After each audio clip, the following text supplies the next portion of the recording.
Right, thank you very much. First of all, for making it possible to participate from a remote location, to do this virtually. That doesn't seem to be a trivial thing to organize. Well, as you just said, what does football experience, what role does that have to play here at the Univention Summit? I will explain to you in all detail, but you're well off if you remember that the round thing must go into the rectangular. Whether you like football or not, everybody knows what counts is talent, is not talent alone. If you do sports, you always have to feed well, to move a lot, to prepare well. You need the right coaches. And talent is only part of the story. The same goes for the question of how can I become the virtual world champion. You need to look at your current environment. What are the conditions under which I would like to become the digital world champion? So let's get started. I have collected a few graphs, some surveys, indicating what the digital world looks like today. What I found is the pandemic amplifies the challenges. The challenges that we had prior to 2020 simply increased. One challenge is that very few people across the world, but particularly in Germany and Europe, can read and write well. Here's a graph which indicates the share of German companies that believe that there is a shortage of IT specialists. And you can see that this graph is significantly going up.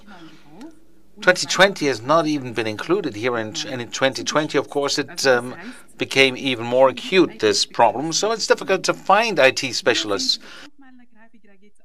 Here you can see another graph. This is about IT experts again. This is another trend that is shown for 2020 already.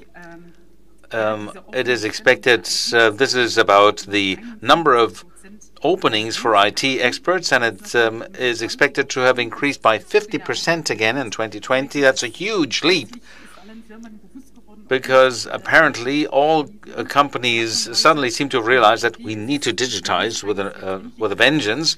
So people are aware of it, that it's important, but the awareness that things need to be done right, not simply a shortcut solution where you become very dependent or controlled by third parties. That is something that companies need to be aware of. The story continues. The shortage of IT experts is ever increasing. This always mentions IT experts. The biggest shortage is with the developers, of course. So as a company that has been developing its own software for 21 years, it's ever more difficult to fill our openings with developers. So you're welcome to apply for a job if you're interested. And you can see for startups, the largest challenge, the biggest challenge is not to find the capital. The biggest problem is to find appropriate specialists. And again, at the top, the IT experts. Above all, the programmers, the IT security experts, and the developers. Again, you can see it confirmed here. So we can see there are fewer and fewer people who can read and write well. That makes it difficult to become our digital world champion, because most of us don't even read or write well. Another aspect that comes into play is the budget. And here again, the pandemic actually had a significant impact. You can see that the IT budget significantly collapsed. This is a graph that refers not only to Germany alone, but for the English-speaking world. Between 2018 and 2019, we can see a very positive percentage of growth. And in 2020, there's this pink line at the bottom that is a pessimistic scenario. The light blue one is the optimistic scenario.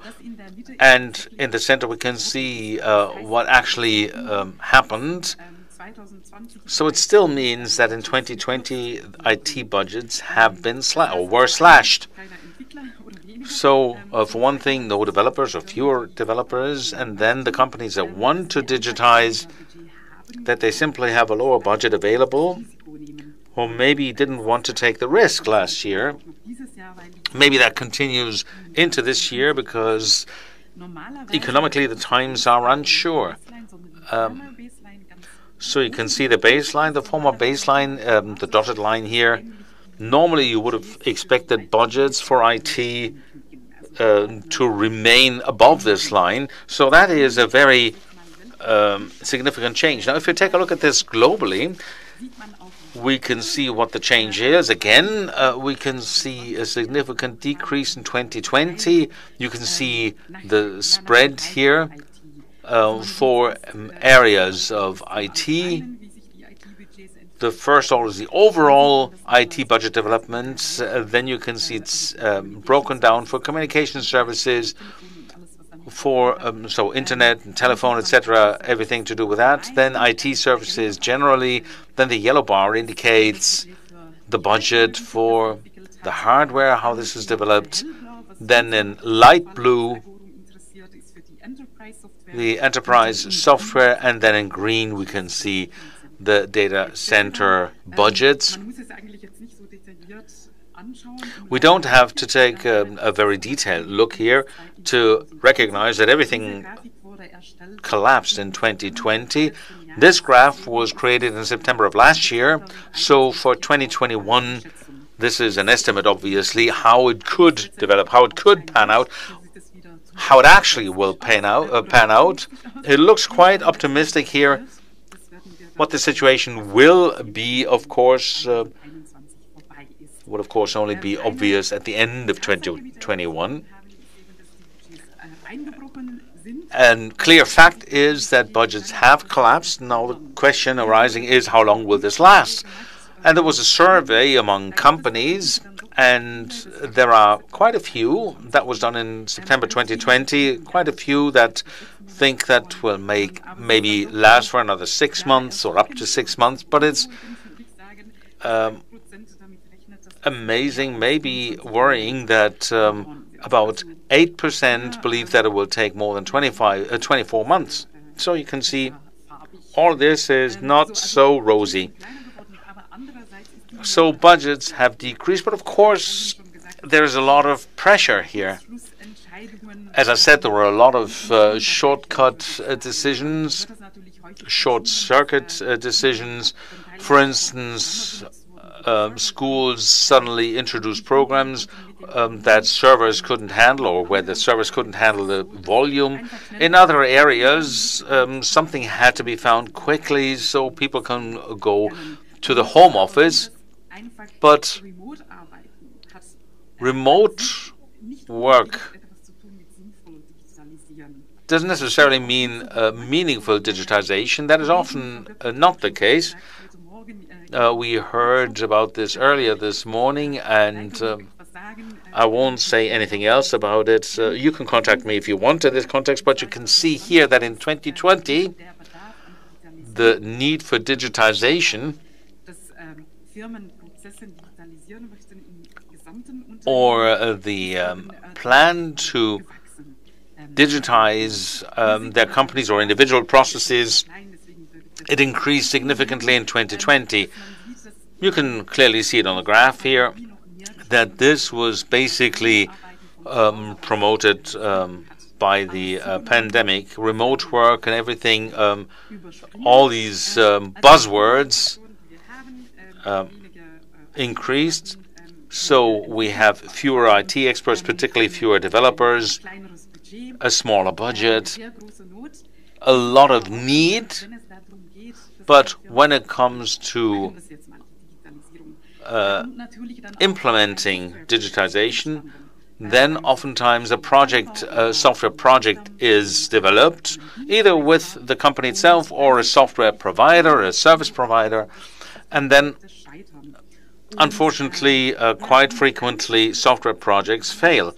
And one of the reasons for this is insufficient communication. You can see other points here, but one of the main points that lead to failure of IT projects is insufficient communication, on the one hand, internally within the company that wants to implement the project, and then externally towards the company that is supposed to do the actual development work.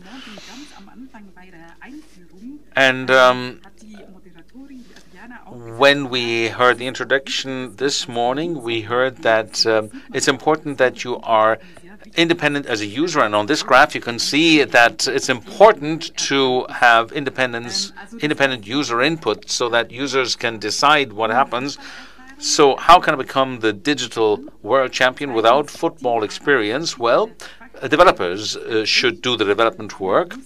Then teamwork should be done in the competent department. Ideally, the competent department, i.e. the users, the future users, should be in charge, should do it themselves. That also means that digitization is implemented faster, so we can do our remote work faster.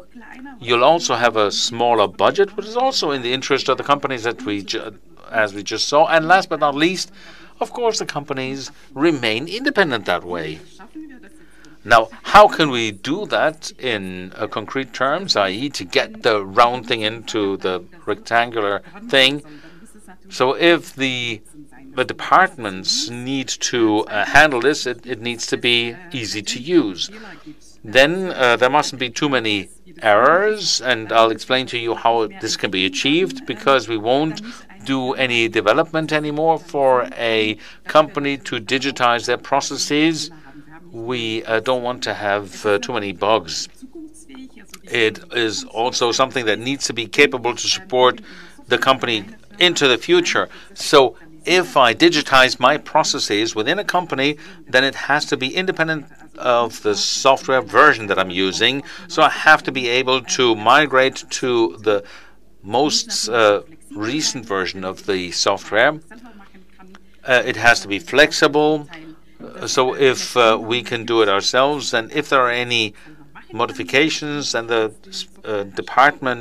special department can do that themselves rather than calling up the IT department or even the software provider, and it leads to a higher ROI. So it's cheaper that way.